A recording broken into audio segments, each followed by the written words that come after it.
Good afternoon. My name is Joseph Fischera. I'm with Sabre Partners, LLC, which is a sell-side advisory firm, and had the distinguished honor of hosting a panel on this topic 5 years ago, which we'll talk about a little bit, about trace reporting and transparency in the asset-backed securities market. The panelists today, we have our Ola Persson, who's the Director of TRACE, which is the Transaction Reporting and Compliance Engine. That is the acronym in FINRA, which is the dissemination of trading data in real time for the corporate bond market. And Lou Violante, who's the head of the ABS Product Management and Market Access, which is one of the largest alternative trading systems in the country, and it's been around for 10 years now. In terms of this. So to set the context of this, 5 years ago, Arthur Levitt, myself, Steve Joachim, who is the, I don't know his title now, you used to have your title of being head of TRACE at FINRA. Some academics, people from SIFMA, came together at the ABS East Conference to talk about should TRACE be applied to ABS and MBS. We had a good, healthy discussion. It was on a Sunday. It was the beginning of the session as opposed to the end of the session, and had a broad cross-section of investors and dealers. And from that discussion, it became clear that investors wanted some more transparency in this market. This was just pre-crash. I mean, we're talking November 4th, 2007. We knew enough of discussions about trying to understand the value of MBS and RMBS and other asset classes. And so from there, I believe that Steve went back to FINRA and had some more discussions, and a certain sort of timeline emerged to where we are today. And what I'd like, let's start off first, is asking, let's sort of to bring people up to speed of what has, in terms of the completely opaque, dark, and no reporting market that was MBS and ABS in 2007, where are we today? And then we'll talk about where we're going to be going. Maybe you can. And then when I'd ask Lou, and we'll talk about the good and the bad of this and price and transparency and alternative systems, because it really will get into that where we're going is more important than where we've been. So, Ola? Thank you.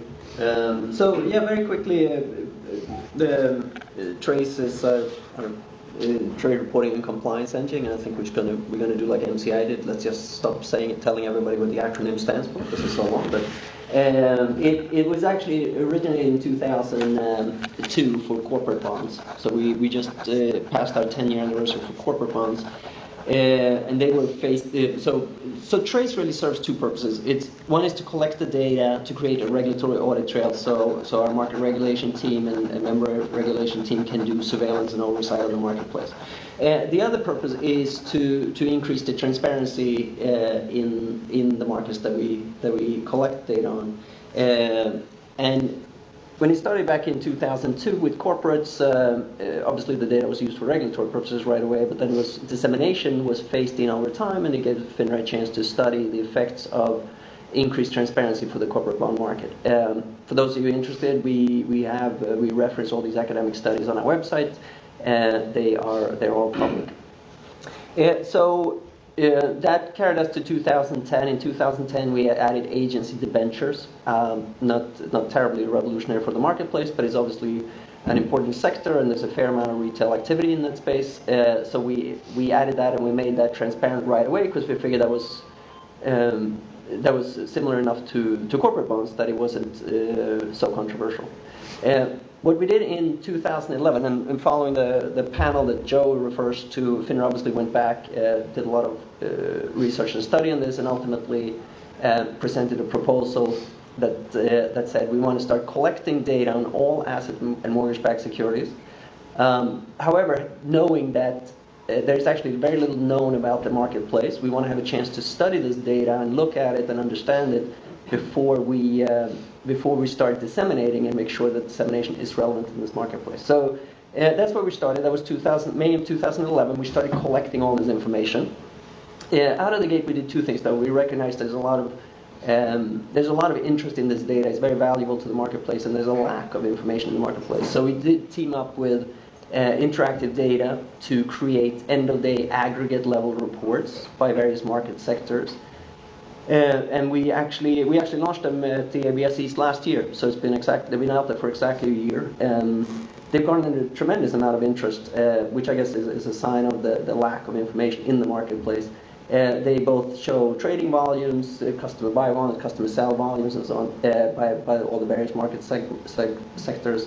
And they also give you some average price, average of the 5 highest, 5 lowest prices, and so on. That brings up a good point. But what is the data? Let's just step back just for maybe 30 seconds.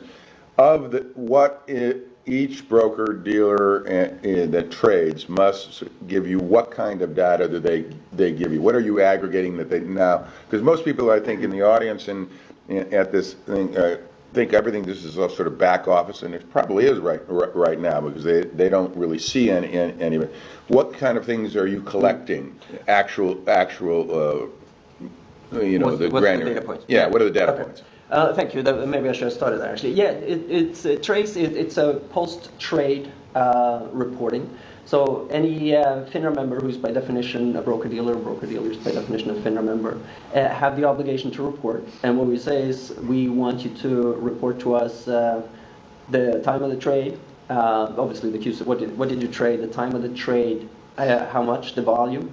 We want you to report to us whether it was a buy or sell, was the counterparty your customer or another dealer.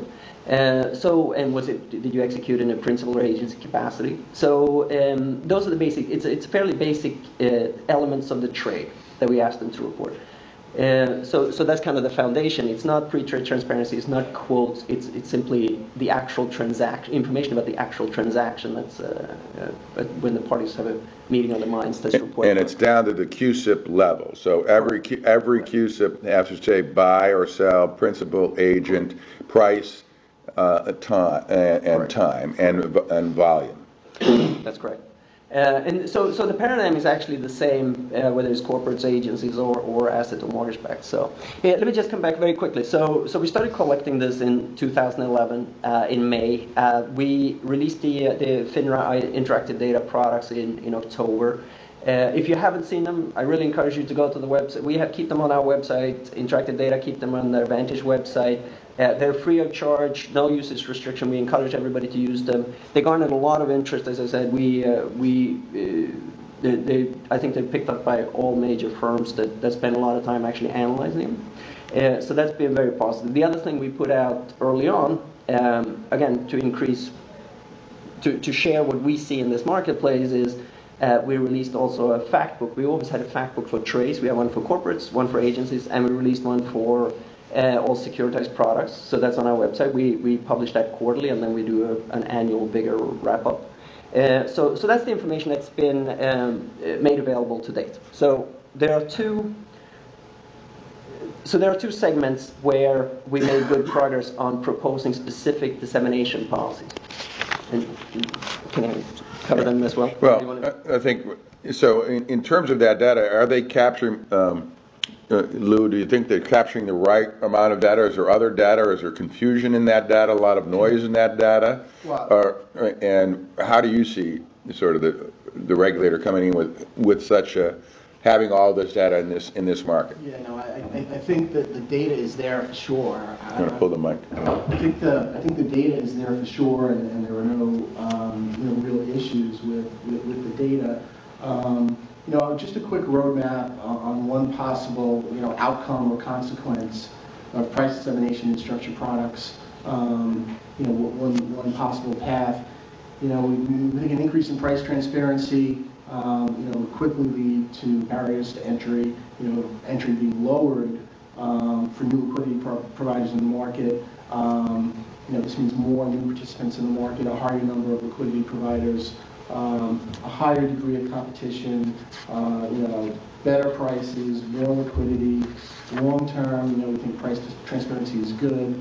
It means, more people competing and providing liquidity in the marketplace, which is good for investors, it's good for borrowers, it's just good for the market and the economy. That's our quick roadmap, Joe, of what the consequence of this is, and we think it's positive. But isn't it, but aren't we, as we said, many broker-dealers, especially on the initial panel 5 years ago, were hesitant, saying this is going to actually hurt liquidity. It's going to dry up. People are going to be scared. I'm not going to be posting anymore. I'm not going to be doing anything like that. Have you heard things like that, or is... We have, and in the short term, obviously there will be or could be an adjustment period. Maybe some of the top liquidity providers or large liquidity providers in the market today, could pull back, could provide less liquidity. But then the second order of events, again, would be barriers to entry lower, more participants, more liquidity, and after the adjustment period, a better marketplace, basically. All right, so the transition costs, or we think we already know, it's happened in corporate bonds. There was always this fear and everything, but then it seemed to work. Municipal bonds, I think in 2005, and now you've started in 2009, now in 2011. So in terms of the dissemination, where are we now in the dissemination? We talked about what the specific timetable it took to get what you got out right now. What are you giving? I think you told me it was about 93% of the entire ABS market will be transparent by November 5th, I think, or is it? Let me talk about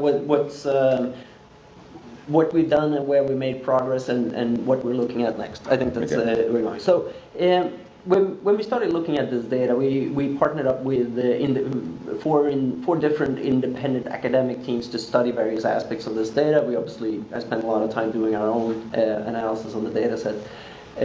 And a couple of things fell out.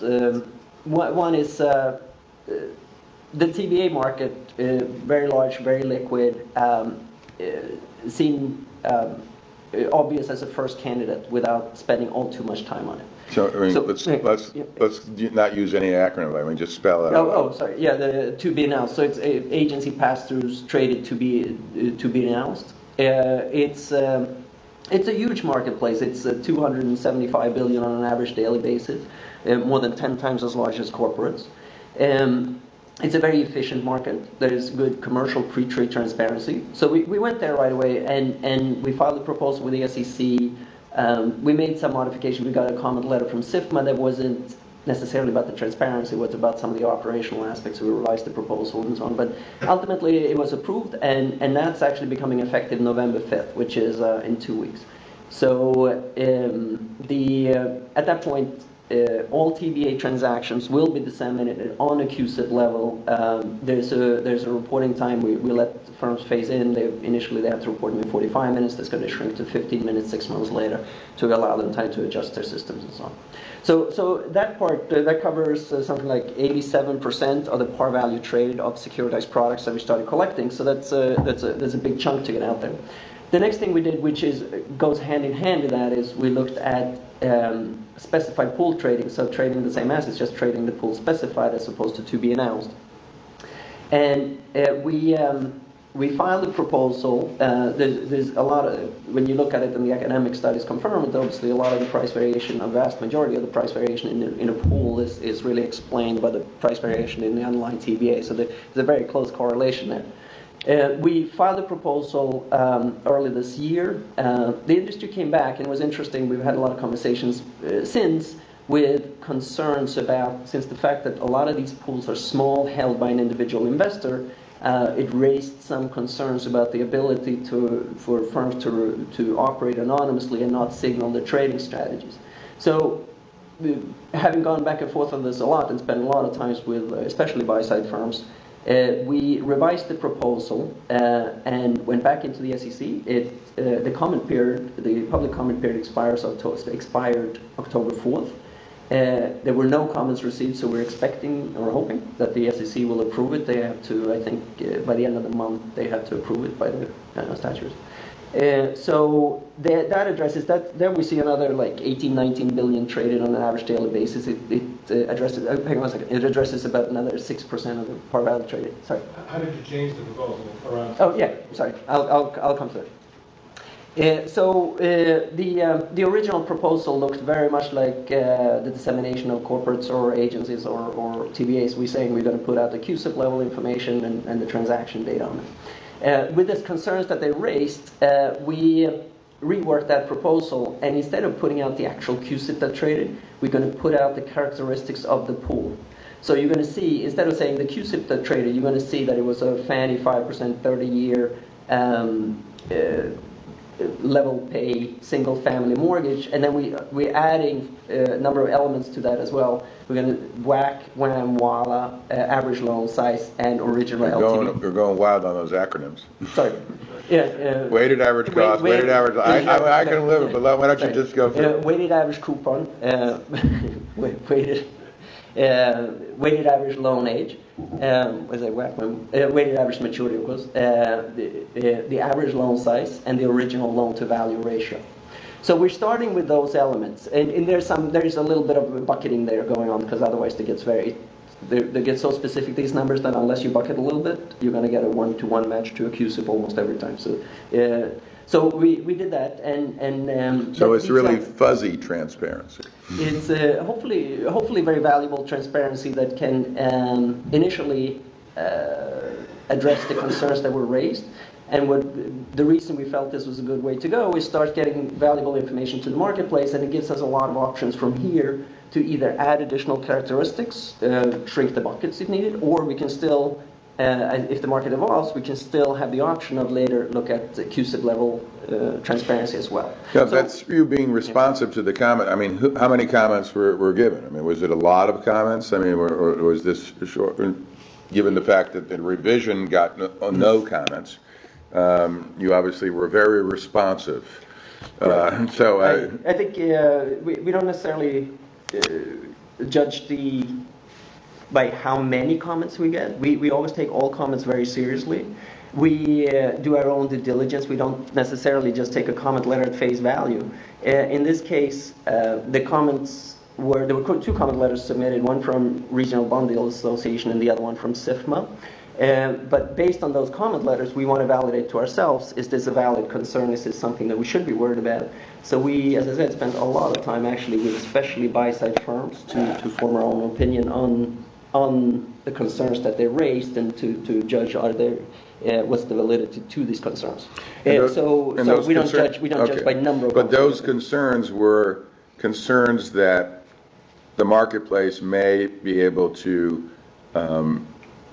discover with CUSIPs, because if they are thinly held or held only by a few people, that trading strategies, proprietary trading strategies of broker-dealers or hedge funds and such would be compromised.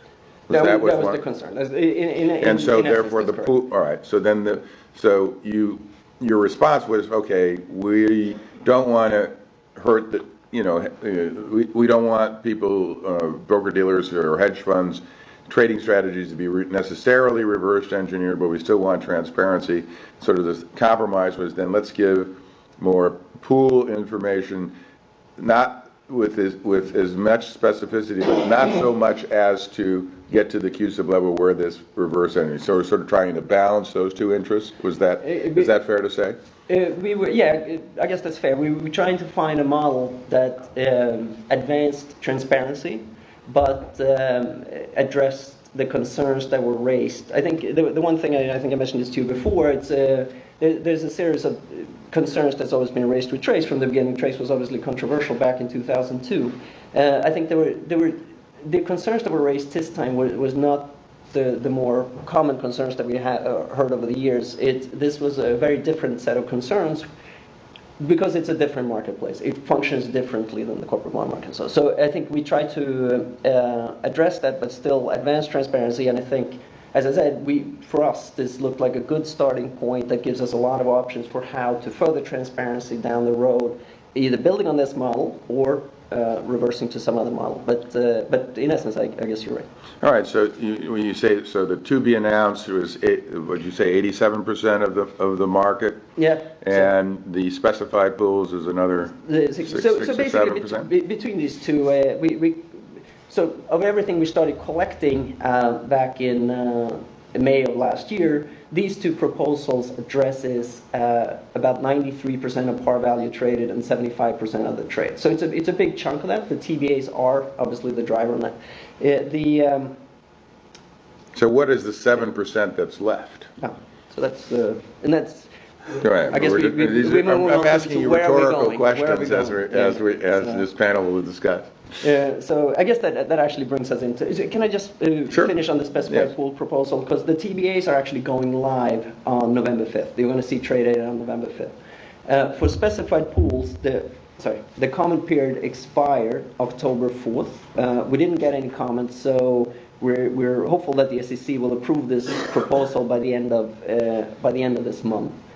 What happens from there, the way this process works is there's in the filing as a regulator, you always have to put in your parameters for within what time frame are you going to implement this. So what that says, and not to bore anybody with too many details here, but it says no later than 2 months after the SEC approves it, we have to issue a regulatory notice. And the effective date for this filing can be no later than 9 months after the regulatory notice.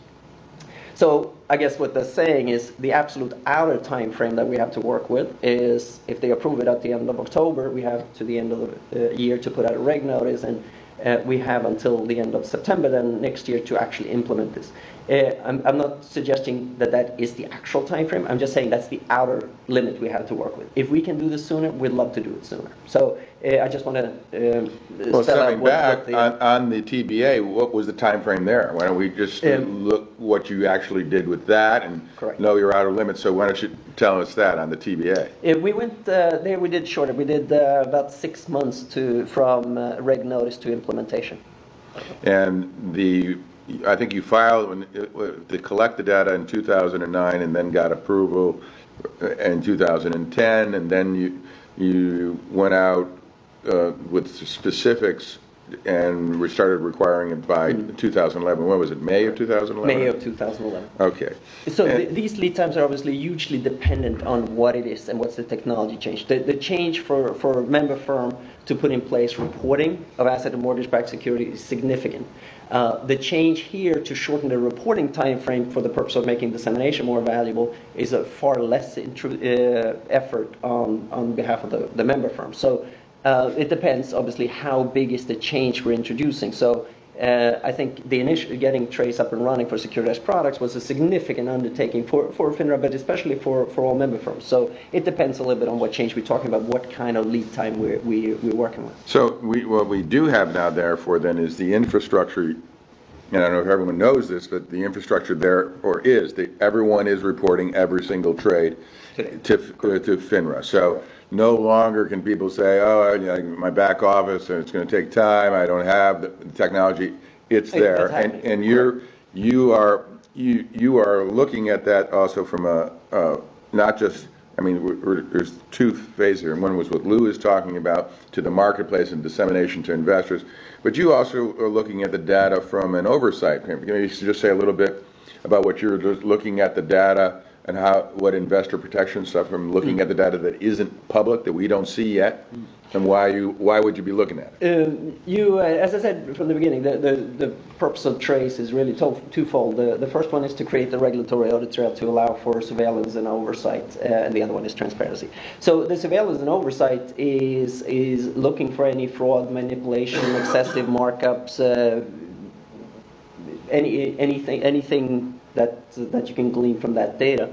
If you look at there's always official when there's a sanction. There's been several sanctions already related to sales practices and disclosures and so on. So they're all public on the FINRA website. But obviously the transparency is very important for investor protection and market integrity. but so is the regulatory component of this is a very significant component is in increasing investor protection in the marketplace. Have there been any actions or anything that's been taken since you've been collecting the information and that is public?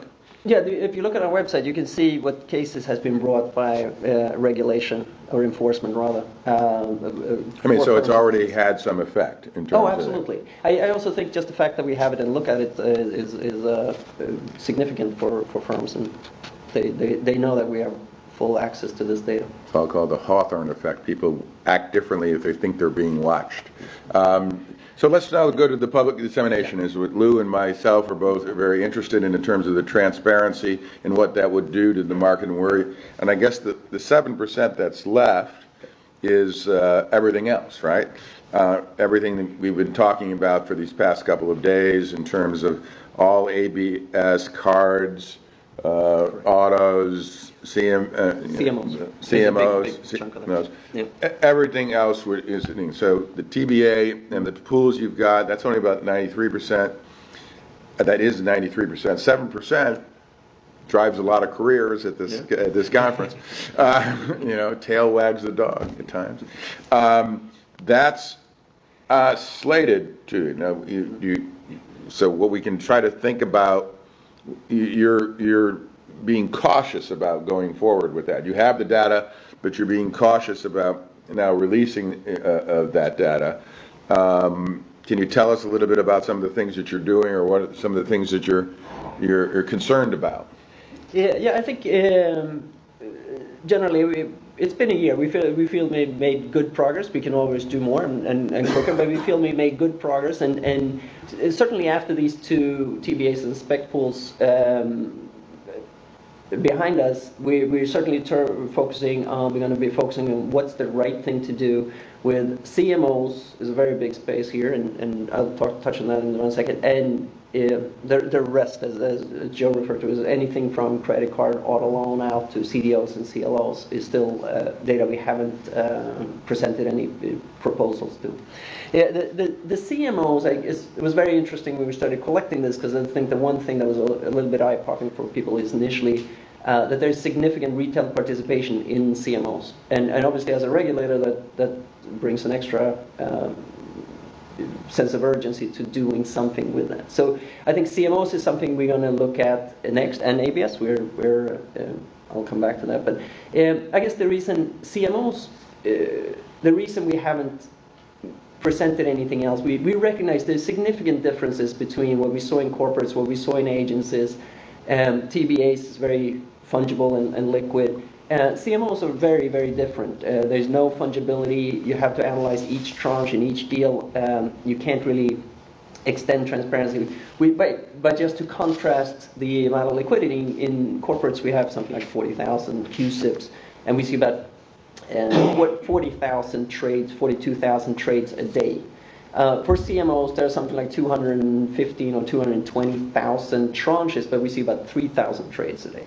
So the notion of liquidity is very different in these markets, and also since you can't necessarily look at a pack from one deal and assume that a pack from another deal is going to behave the same, makes this much more challenging. So we want to do. We're certainly looking at it. We keep moving deliberately here. We recognize there are significant differences in these markets, and we want to make sure that what we do is relevant and helpful to the market. So. Well, but Lou, so you see a lot of pricing trade there, and don't maybe he's spending a lot of time for something many investors will say, oh, I already know where the price is, or I can tell, or looking through your system. How do you respond to that? I mean, do people, you think that there is enough that people can understand the prices? Is this a good effort? I mean, we know conceptually we like transparency, but isn't there a lot already? Yes, Joe. Most of the institutional market, as we see it, is a pretty savvy, intelligent market. Full of people who make a career out of valuing these tranches, comping these tranches, understanding what they are. Ola brings up a great point. I mean, part of the CMO market is a retail market, and it's not a huge part of the market, but it is part of it. It's something that I think we all have to deal with, and we have to be sensitive to that. But to answer your question, Joe, yes. I mean, generically, for CMOs, buyers know what they're buying. They understand structures. They understand waterfalls. They know how to comp bonds. They know how to price bonds. It's less of an issue for the institutional market. And not to change the topic, on Joe, but this leads to another issue, which is, we're all talking about, these prices getting disseminated, and having market participants, see the stream of, prices coming over, the wire all day. That's great. The question is, what does a market participant do with these prices? And, one thing that I think folks haven't thought about is that we need, or market participants need, a tool to interpret this data. It's great to see the data, it's great to look at it, it's great to have it, it's great to see it reported in 15 minutes, but what do you do with it? The market participants need, a tool to interpret the data. But to answer your question, Joe, these investors are pretty savvy. I guess then the concerns about investor protection, then, again, investors seems to be, could be a thing that investors can take care of themselves. In the market, we don't need a regulator. I think I'd take the opposite side on the feeling that there are some investors who do know, but it's the old 80-20 rule. 20% of the investors probably do know, 80% probably don't follow the lead of others and believe. And we've had this discussion where this famous Greg Smith, but also other places, we're seeing of people buying securities that they don't know what they're really buying. That's just on the structure. If they don't understand the structure, how are they ever going to understand the price and value in terms of trading them? So, there's no doubt that parts of the market are extremely savvy, but we also know that there's a large, very, very large segment that isn't. But I'm wondering why, and I think your point is excellent in terms of the need to take raw data and make it meaningful in some way. And that's usually, investors or firms like yourself or my firm or other firms who can create products around the data. It's sort of like the government would be giving us the basic research or the basic data, and then the private sector takes that and turns it into products that are actually useful to various people. But that would seem to be arguing that you should get this data out sooner rather than later so that we can start creating those products, and that delays in getting the data for that remaining 7% is holding up that process. Would you respond to that? Well, first of all, we're always extremely excited when people want to see more transparency, and there are a lot of very strong feelings on both sides of what's the benefit of transparency here, how would it work, should it look the same as it looks for other segments. So we're as I said, as an organization, we inherently believe that transparent markets are better markets, and we just want to make sure we find a model that's relevant for the product in question, so we don't automatically extend what we've done in the past to a totally different market segment. But so as I said, we feel we've made good progress within a year. We have this data, and we're certainly looking now for CMOs is certainly something we're going to focus on. If I can go back to ABS for a second, because when we say ABS, the rest of the universe, so to speak, credit card, auto loans, and so on. And that's a very interesting space when we look at it, because there's so many subcomponents on it. Credit cards behave very differently from CMBS, behaves very differently from CDO. So there we think we can have other ways also of looking at it and maybe getting a little bit finer in slicing it. The one thing on this note, if I can just encourage everybody to comment, we have part of that universe, the remaining ABS universe, a lot of those issues are obviously 144As. Traditionally, in corporates, we've collected 144A data for regulatory purposes, but we never disseminated. But we currently have out a request for comment that touches on two things. It asks about our volume caps, or the relevant volume caps. But the other thing we're asking in that request for comment is, should we now considering disseminating 144A data? We're asking that question generally. And it would obviously, today, as of this moment, it would only apply to corporates because that's where you are on 144A. But it will be a very relevant question when we get to dissemination of ABS and what that's going to look like, because there's such a big portion of 144As in there. So we encourage everybody, if you haven't done it, take a look at the request for comment. We have, so far, I think 5 comment letters. They're public, they're on our website. And we encourage any and all to weigh in on that issue. When does that comment period end? That ends November 9th. November 9th. So we encourage everybody to participate in that. We'll wait and see what happens on the election and decide. Before we get to questions, and so start thinking about your questions. I know that's going to be an active audience. Please back there and leave some room. We have some more seats over here. I would, if one of your concerns is that because of the differentiation in the asset-backed market of all different types of products and pools, they have different characteristics and such, and that's one of the reasons you're not immediately extending the corporate model to the ABS, the 7% remaining. Doesn't that doesn't that sort of present a barrier that, whenever you make a decision, if I ever come up with a new product, I would be able to say, well, I don't need to be trace eligible because it's sort of different from something else, and we don't want to confuse people, but I've got something different here.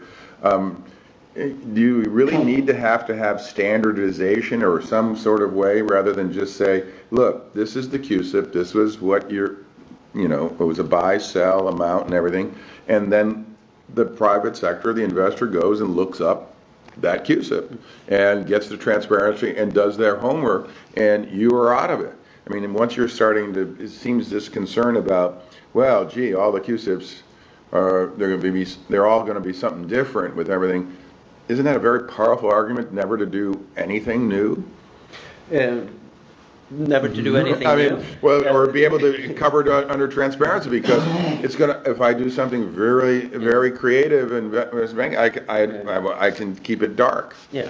No, I think the definitions are broad enough to capture. Having said that, I think somebody would have to come up with a new type of security that's by definition not a security to evade this. The net, that's not to bore everybody, but the definition of trace eligible security is being very disseminated at this point. And the only if to your point, if we say, okay, we're going to disseminate credit cards but not auto loans, may pose some challenge. Again, it's all in how that would be played out, I guess. But it's something we should certainly be conscious of. The one thing I want to say in the asset-backed market, because while, as I said, we've had this data for over a year, we feel we made good progress. Clearly some subsectors of asset-backed looks reasonably straightforward, but there's less than 650 trades on an average daily basis in this space. There's virtually none or no retail participation. They're very large investors. So I think we wanted to start addressing the areas that we could make quick progress that would be important for investors and smaller investors. And it doesn't mean we're not doing anything with ABS. We just couldn't necessarily do everything at once. But we're making good progress, and we think we have some. We think we made good progress. We think we have some areas we can move on. We do want to be cautious. We do want to recognize that not everything is the same, not everything functions the same. So we understand that before we make our recommendations. And just internally, the way this works is we come up with proposals internally, but they all have to be approved by our board before we can go ahead and file with the SEC. The moment we file with the SEC, it's public information because then it goes out for public notice and comment. But until our board has approved it, we can't really disclose our specific plans or what we're proposing to the board. That's just the process for us as a regulator. So are there some questions in the audience? Yeah. Sir, in the back. I guess we're bringing a mic to you. Yeah, everyone, please stay seated. So, Joe, we've talked about historically in the non-agency space, and more recently now, even in the agency space, when we talk about transparency, very often the discussion turns to the loan-level collateral underlying, particularly mortgage security. So given what FINRA's doing, is there going to be a connection such that, at least for TBA and specified pools more appropriately, you're going to be able to see the QSIP price as it was traded, and then be able to go back to Freddie's website or some other and see the collateral that underlies that QSIP? Do you want me to try? Do you want to? You want to try? Yeah, I can try to answer. I don't want to speak for Ola, but you know, as just a market participant, I know that if you have the QSIP or the pool number, and that won't be the case for specifieds because we're not going to be, Ola's not going to be disseminating QSIPs or pool numbers for specifieds, but obviously if you have the QSIP in non-agency RMBS land, there's many tools out there. You know, you just go away from the system and just, you know, look up all the deal information, including collateral information. But you raise a good point, because for specifieds, if there's no pool number or QSIP being disseminated, you can't do that. You won't know the low-level information. You'll only know, certain specs, of the pool. If I were an investor, one way to handle it would be, to comp, other pools that recently traded with similar specs. That would probably be the next best thing. But you bring up a good point. I think there's two separate projects, right? I mean, in terms of transparency, you're just dealing with the price and not doing with the underlying. Correct. And that's where the issue of, by not giving the QSIP, we can't do the what Lou is saying, and I think that's part of your concern, right? Yeah, right. So I mean, I think I'm with you in terms of saying it should be. That's why we want the QSIP level, and particularly on the rest of the ABS and CMO and the rest. You got to give us QSIP. I mean, if you start doing generic characteristics in terms of trying to hide that, it's going to be it's not going to be useful. I mean, I think you got to let the market be. The concerns of the specified pool investor, you get it, they don't want to be outed, right, as being the owner of that pool. But frankly, the notion that you're being transparent from the regulatory perspective, that you're being transparent without knowing the characteristics of that QSIP is a joke. I mean, it's not transparent. Right? Fannie and Freddie themselves, right, put out loan-level data about the QSIPs on their books. And so for FINRA to say, we're going to make it more transparent, but we're not going to give you the stuff that even Fannie and Freddie recognize is required, seems a lot. I guess just it would be a little bit apple and orange because they're describing the pool, right? We're talking about the trading here. So, but they're saying that you won't give the specified, but you're compromised to the comments from the Bond Dealers Association and SIFMA was to say, okay, we'll give characteristics but not the QSIP, so that people would have what I term fuzzy transparency. And I think the gentleman is asking, is that not real transparency at all, because can't link the two? This is too generic stuff to know and real. Is that fair? Yes. So that's the criticism. I think we may have discussed this before this panel, but yeah. Go ahead. Yeah. No, as I said, I mean, we wanted to advance the issue of transparency while being sensitive to the concerns that were raised by investors. So again, I think that's as a regulator. I mean, the last thing we want to make sure we move in a way that does not jeopardize liquidity in the market, and if there are legitimate concerns, we want to be sensitive to those. We want to start cautiously and build on based on what we're seeing. So while I really do appreciate all the support of transparency we're getting, because it's very often it becomes a one-sided conversation with people who call me. They tend to not like transparency, but it's. We want to make sure that we build on this in a way that doesn't jeopardize liquidity in the market and gives us a chance to see what the effects are, and then if things are working well, we'll advance it. So as I said, as an organization, we're definitely biased to transparent markets being good, but just recognizing that maybe jumping before looking is not always the way to go. Other Joe, questions? I just want to bring up one point. Yes, go ahead. I don't mean to beat up on Ola or pile on. I'll do that. Another issue that I would have if I were an investor is that some of the characteristics that are being disclosed, we're missing some characteristics that specified pool market trades on. It's great to know the WAC, the WAN, the WALA, et cetera, blah, blah, blah. Payups are determined in specified pool land based upon other factors, DTIs, LTVs, geography, etc., which aren't being disclosed. So, great question, but That's why you want the CUSIP. I think it's worse than we think, for that reason. And I don't mean to pile on, but it only brings up a good point, which is, this is the first step, and maybe, hopefully, we'll be disclosing more as time goes on. Oh, sorry. Okay, there's a question here. Yeah, how do you know the prices that you're getting are real? That it's not a case of, it's a little less here because of something else going on somewhere else? Meaning, how do we know that member firms fulfill their reporting obligation? Yeah, to report I suppose accurately.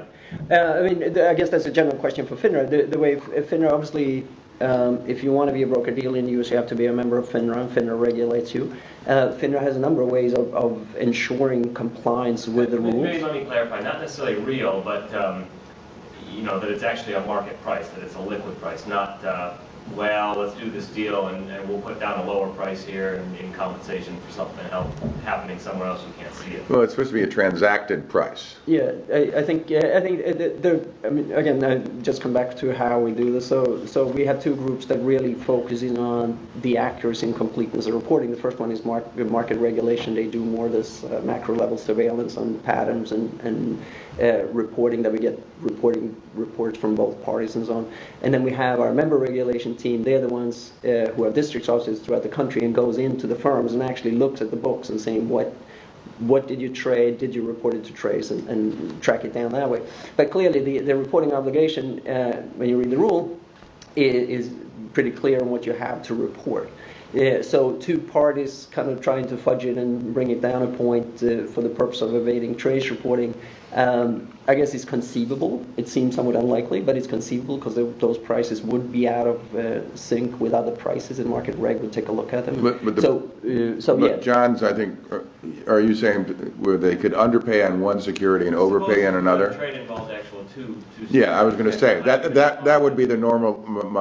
What I've seen on you overpay on one and underpay on another, and it's sort of a wash because guys have wanted to report because they know that they're going to have to report it and do something, but the economics work out between the customer and the bank flat as if they paid the right price. That would be, they could do that as that'd be possible because those are two separate trades, right? Yeah. Again, without looking at any specifics, Right. I can just answer generically saying we have surveillance that look for various pattern wash sales and what have you, parking behavior and so on. And then we have the member regulation team that actually goes out and looks at the books. And without looking at any specifics, those are kind of the teeth that FINRA has, and then we can find firms that don't, or take some sort of enforcement action on firms that don't comply with the reporting rules, or specifically engage in some behavior to particularly evade some sort of trace reporting obligation. The way the rules are written, it's a little bit challenging to do because it's a fairly basic meeting of the minds transaction. Beneficial changing of ownership is a reportable event, and very difficult to get around that if you actually want to transact. You have another question there? Yeah. Yeah, actually I had a real question, but let me just elaborate on this gentleman's question too, as another example. If I'm not a dealer or a broker, if I have a large block of bonds to sell, and I want to sell them to you at a price of 95 or whatever, I might paint, a nice picture before that by having a different broker buy a very small sequence of trades for me at 96 or whatever. That's a way to manipulate what is a very good idea, to have transparent prices. Now, I assume that FINRA has some good faith standard that says that if that behavior is detected, that would be punishable. I assume. Well, that would be painting the tape in essence, right? So correct. We would certainly look for if you dribble out 2 here, 3 there, 5 there, and then you sell off 100. Yeah, certainly surveillance patterns look for those kind of behaviors. So here's my real question, which is, and again, I'm just naive, of the remaining 7%, that FINRA hasn't released yet from Trace? Because my question is, what are you looking for? What's the downside of just saying, hey, we've got real data, it's going out? That is not a planted question for me. I just want to point that out. I did not plant We've that. had this conversation multiple times. I mean, clearly, quite frankly, the potential is any sort of negative impact to market liquidity.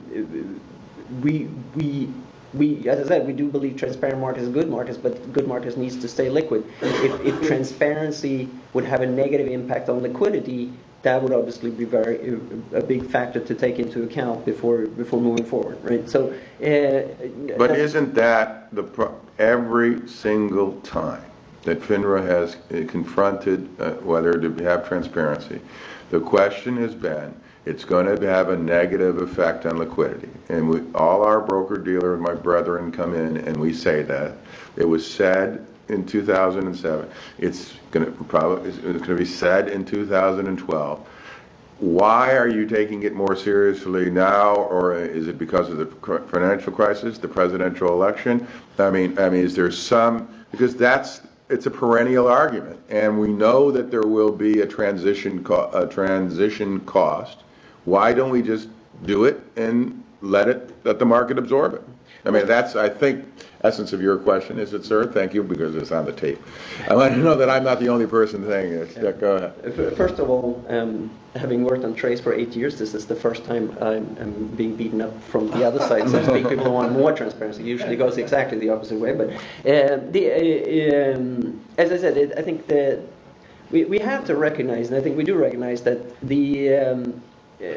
just because something worked out a certain way for corporates in the past, we don't want to jump to the conclusion that for CMOs it would work out exactly the same way. I think we have to be sensitive to the fact that there's very different instruments, a very different market, a very different liquidity picture, very different investor base, much fewer dealers participating, and I think we recognize we want to be careful of not jump to conclusions because we saw something with corporates 10 years ago or with agencies a couple of years ago. We want to recognize that they're different. We want to make sure we understand those differences. We want to make sure we drill into the detail of those differences before we move forward. So back to your question, this actually came up before we started collecting, even saying what's the worst that can happen, just put it out there.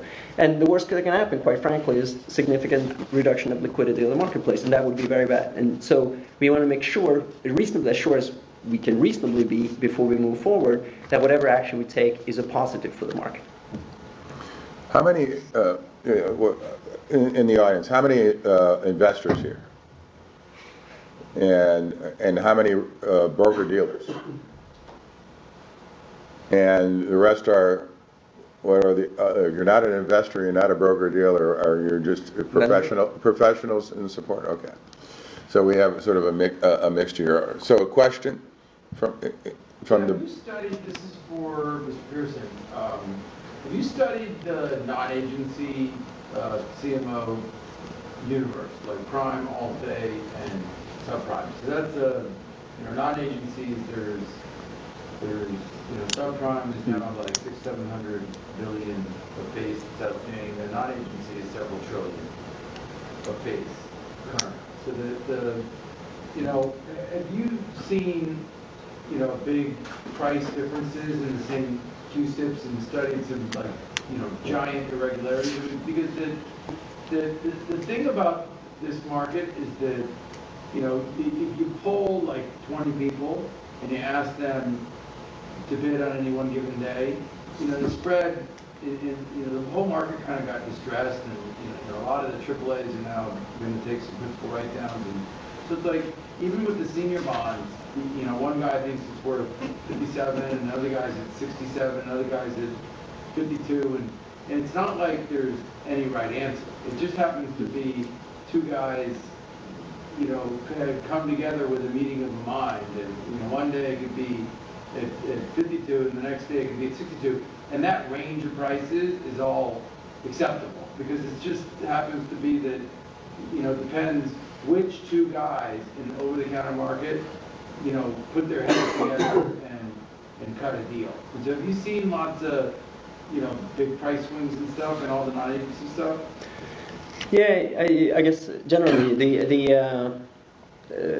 yeah, you do see that for sure when you look at it. I guess the one challenge to just analyze the CMO data that's very different from analyzing what we've seen before is you don't have fungibility between two QSIPs. You can't assume because one QSIP behaves a certain way, the other one will, right? They're incredibly different. And there are very, very few trades in a large amount of security. So it's very rare that you have, especially private label QSIPs, where you see 5 or 10 trades over a shorter period of time. Most of them have one trade every 6 months, or actually most of them don't have any trades. Some of them have one trade every 6 months. So doing the analysis on this universe has been far more challenging than looking at corporates or agencies or TBAs for that matter, where you have neat time series, a lot of liquidity in the QSIPs. Where here you see very spotty trading and very individual trades, and again trying to somehow equate the prices is a real challenge. So yes, you do see. For the ones where you see trades, for sure, you see much bigger price movements than in other asset classes. It'd be even releasing the data and then having, some of the vendors like IDC or Reuters now, S&P, there's all these pricing services that would also like to get some of these feeds as well. They help provide transparency to people's brokerage statements and stuff about where this stuff actually is. I happen to be, in favor of transparency. I don't mind transparency from a dealer standpoint. I trade real distressed and liquid stuff, and I've told tons of people, hey, I bought this bond at 25, and I bought more of it at 7.5, within a 6-month period of time. Then I bought more of it at 20. It depends if I'm full or I'm maxed, and if I was making a bid, I could bid a lot higher. Somebody might bring me the same bond and offer it way down. It's some of the really distressed stuff. It trades all over the place, and it really depends, what the performance data is like, and how illiquid the market is on that day, and if anybody cared. And it could be disruptive in a way to have third-party pricing services, that weren't pricing some securities, have these giant wild swings on some. I don't even know what it would do. I might even be independent. You just release everything and take all the QSIPs and be like, hey, this is where it traded, and let everybody try to. The market detect. Either you be transparent or you're not. So let me. We're sort of at the close of our time, even though we're the last one. May I take this last question? One question. As a user, if you don't have the QSIP, I wouldn't use it. I'm trying to buy a bond. There is a time frame where you have to do your analysis. And if I can pull the QSIP and see the price, that's very helpful. But if there is just something that's comparable to it, there are no two QSIPs that are similar. I'm not going to use that information. So that's a very interesting comment. You give me the QSIP or don't use it. Let's take a survey here. We did a survey at the last panel in 2007. So, and we're going to put you on the spot. How many believe that FINRA should move faster with transparency in terms of releasing QSIP level data? If you believe that they should do it faster, raise your hand. Okay. And if you believe that FINRA's current timetable is the way they're setting it is the appropriate way, raise your hand. I can report that all the hands were to do faster, Mr. Person, in this audience. And I think when the 2007, when we did this survey, we were asked, should Trace be? It was a majority wanted Trace to come and wanted it to come faster, even though there were a lot of broker-dealers in the audience. And I think Steve brought that back to FINRA. Maybe you can bring back that from a collection of both broker-dealers, investors, and fans, professionals say, keep it up, but hurry it up. So thank you very much. And Luke, thank you very much for your perspective. And all, thank you all for attending the last session. We are adjourned.